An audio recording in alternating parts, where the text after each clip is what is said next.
आज की इस वीडियो में हम आपको भारत की संसद के इतिहास के कुछ ऐसे भाषण दिखाएंगे और उनके पीछे की कहानी बताएंगे जिन्हें आज भी देश के सबसे बेहतरीन और यादगार संसदीय भाषणों में गिना जाता है। इन भाषणों में सिर्फ राजनीति नहीं थी, इनमें था साहस, तर्क, भावना, व्यंग्य और लोकतंत्र की असली ताकत। तो वीडियो को आखिर तक जरूर देखिए, क्योंकि आखिर में हम बताएंगे कि आखिर किस भाषण को सबसे महान संसदीय भाषण माना जाता है। 1965 के भारत पाक युद्ध के दौरान शास्त्री जी ने संसद में किसानों और सैनिकों दोनों का महत्व बताया। इसी दौर में उनका नारा जय जवान जय किसान पूरे देश की पहचान बन गया। फिर खुद पाकिस्तान के प्रेसिडेंट की धमकी भी हमारे सामने है और उनके विदेश मंत्री की तो है ही। इन दोनों ने आगे और भी भारी लड़ाई की बात की है। इस सब से पता चलता है कि पाकिस्तान की लड़ने की इच्छा ख्वाहिश अभी भी बनी है। हम तो चाहते हैं और हमारी सदा ख्वाहिश रही है कि भारत और पाकिस्तान के बीच शांति रहे, लेकिन हम असलियत की ओर से भी आंखें बंद नहीं कर सकते। मैं साफ कह देना चाहता हूं कि अगर पाकिस्तान जम्मू और कश्मीर राज्य पर, जो भारत का अटूट हिस्सा है, या हमारे किसी और इलाके पर फिर से हमला करता है, तो हम उसका पूरी ताकत और मजबूती से मुकाबला करेंगे। इस बारे में कोई संदेह और शक नहीं रहना चाहिए। ये हमारी पक्की नीति है और इस पर दृढ़ता मजबूती के साथ अमल किया जाएगा। वहीं कारगिल युद्ध के बाद अटल जी ने संसद में सैनिकों के साहस को सलाम किया। उनकी आवाज में संवेदना भी थी और आत्मविश्वास भी। यह भाषण आज भी राष्ट्रीय सुरक्षा पर सबसे प्रभावशाली संसदीय भाषणों में गिना जाता है। पाकिस्तान हक्का बक्का रह गया। वो उम्मीद नहीं करते थे। वो समझते थे कि हिंदुस्तान में सरकार नहीं है, काम चलाऊ सरकार है, लोगों को चुनाव की चिंता है, या आपस में झगड़े करेंगे, प्रतिस्पर्धा में फंसेंगे, जहां जमीन दबा कर बैठ जाओ, कोई हटाने वाला नहीं है, कोई पूछने वाला नहीं है। हमने ऐसा नहीं होने दिया। हमारी सरकार भले ही लोकसभा में विश्वास खो चुकी थी, लेकिन हमने इस देश की 100 करोड़ जनता का विश्वास नहीं खोया था।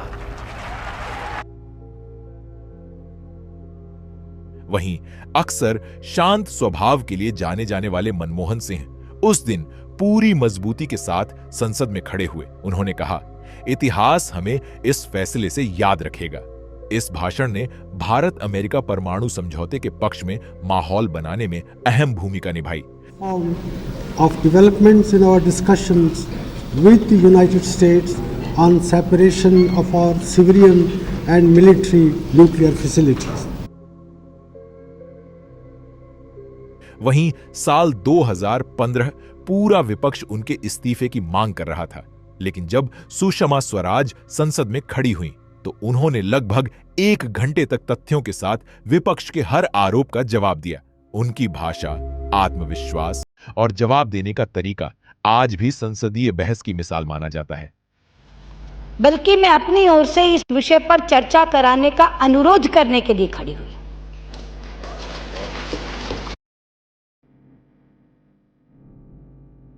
वहीं प्रधानमंत्री बनने के बाद नरेंद्र मोदी ने संसद में अपना पहला बड़ा भाषण दिया।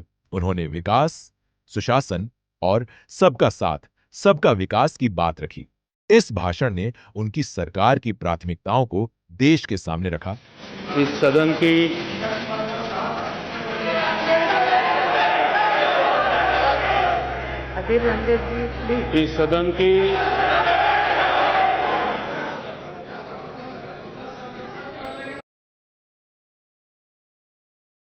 वहीं सिर्फ 13 दिन की सरकार, बहुमत नहीं था, लेकिन सत्ता बचाने के लिए समझौता भी नहीं किया।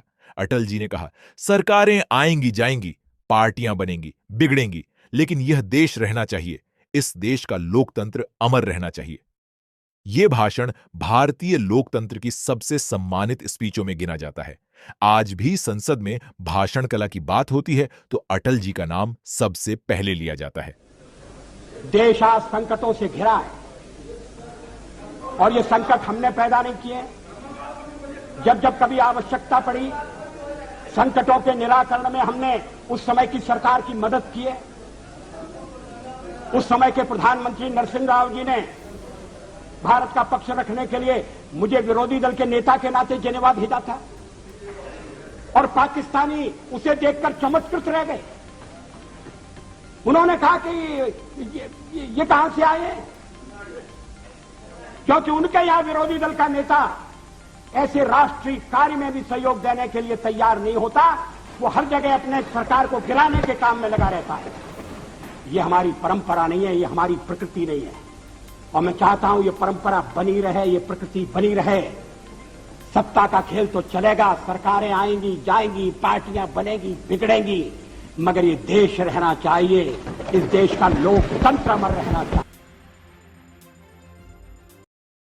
हालांकि ये भाषण संसद के केंद्रीय कक्ष में स्वतंत्रता की पूर्व संध्या पर दिया गया था, लेकिन इसे भारतीय लोकतंत्र की सबसे ऐतिहासिक संसदीय परंपराओं में गिना जाता है।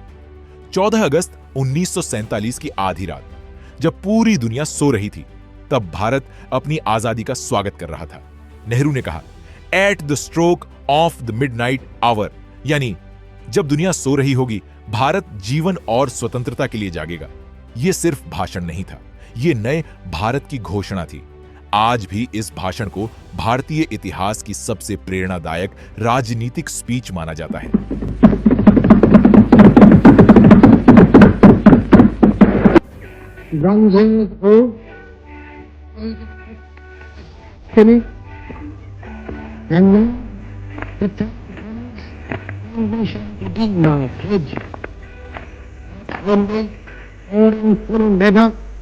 But very substantially.